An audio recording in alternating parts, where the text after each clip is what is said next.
that there's usually stigma among our patients. When somebody is told you have cancer in Kenya today, first thing that comes to their mind, there's a possibility that I'll go.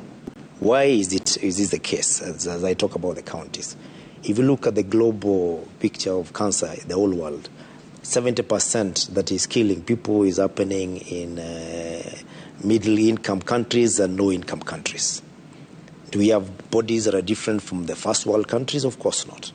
There must be something that they're doing that is different from what we're doing that is making them not see cancer as a threat, because almost 95% of their patients recover. And that is what we need to address.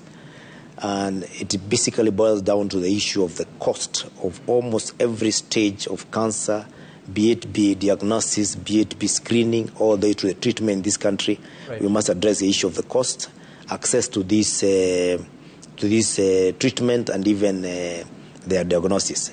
In the counties at the moment, we have only 10 cancer centers in the whole of Kenya, in actually 10 counties at the moment. We were in the process, of increasing to with another 4. I'm not very sure that it's been done.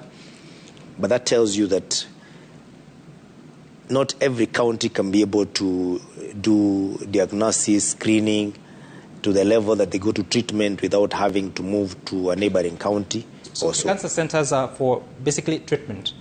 They are basically for treatment. But what is the capacity for diagnostics? The capacity for diagnosis, from the level 3, it is possible to do simple diagnosis like pap smear.